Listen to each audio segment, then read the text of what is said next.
So my strategy, the way that my mentor taught me, is to look for the areas of resistance. So this is why my chart is marked up like this. Let's go to G. This one's there. This is why my chart is marked up like this. You start off on the line chart, and the lines will really clearly show you where there's been resistance, right? In line that I have appears where there's a major resistance. And so once you keep going down to the lower time frames, you can see how these are support and resistant.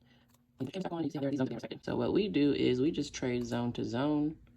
So I'll come down to the 30-minute time zone, and you can see how it just booms through these zones. So once you get familiar with how it moves, you can predict how far your zone is going to go through. I normally trade on the 15 or the 5-minute, and then we have our fibs.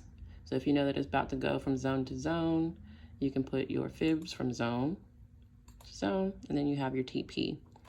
So this is how I can kind of predict where I'm going to get in my trade at. We call this the golden zone. Any of these three lines are good to enter the trade. And then this is your stop loss up here. So that's pretty much the premise of how, we mark up our charts. But you should follow my trading YouTube. I post all of my stuff up there with Sapphire. That's who my mentor is.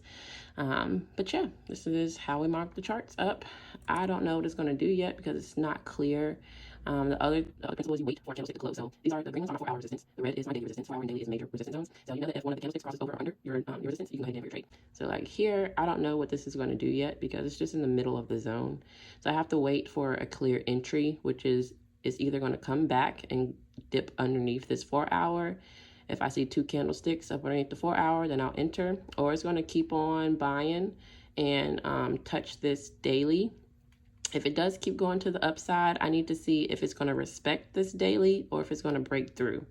If it respects it and it's going to come back to the downside, I can catch the drop because GJ, it really does head and shoulders and it respects itself. So if it goes up, it's going to come back down, and that's just how GJ moves. For US 30, look, I need to get in. Bye. Okay, we're back. But the reason why we wait for the candlesticks to close is so that we can be sure that this doesn't happen, right? You don't want to enter the trade and then it reverts back to the upside. That's how they get you.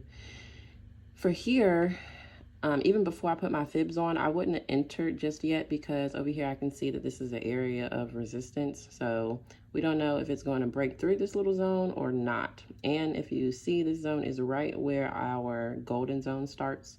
So we wait until the candlesticks get down here just for extra confluence. Because what you don't want is for your trade to stop you out and then continue to go to in the area that you predicted just because you entered a little too early. Most of the time, I don't get stopped out because I don't put a stop loss on. But if you over leverage, like if you take a too big of a lot size for the account balance and you have all of that drawback, your account will not be able to handle it and they will kick you out. So I used to do that all the damn time. I've learned my lesson. And now I just follow my trading rules. I wait for all of my confluence. There's like 3 or 4 different confluences that I look for. And then I enter. And then I exit. I do not play no fucking games. Anytime the candlesticks get close to my zones, I get the fuck out. So that is the importance of not entering early. This is where we were going to enter, but it didn't hit our golden zone. And it actually came out the channel altogether. But as you can see, because of news as well, we go and hit our news one at 8:30. Right, so that's a red folder. That little joint is dropping, baby. So I would have entered my trade here. It's gonna continue to drop. Probably would get out around here, take my partials, and then leave the rest until my next zone. Get out zone to zone. If it looks like it's gonna continue to drop, I would get back in. Probably hold till TP3 and then go ahead and get out of there. But yeah, we'll see what she do. That's what I'm talking about right here. Because what what's going on? What is going on with these? I don't know. What time is it? It's almost 10 a.m. and that's only a orange folder. It's been going crazy since 7, for real. It's been going crazy since 7. So over here is when I first had logged in.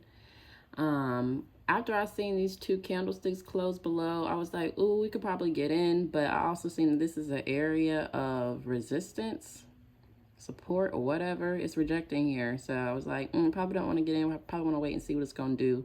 And as you've seen, it shot back up. And that hoe shot out the channel. But when I seen it resisting and it kept resisting, I was like, oh, it's going to shoot back into the channel. So I was like, damn, we should have got in for this drop. But then it started consolidating again. Left the channel and it's back dropping. So take that as you will. This is why we wait for a good entry. Because you could have went ahead and set your entry at your golden zone, got in, got out. Boom. Zone to zone.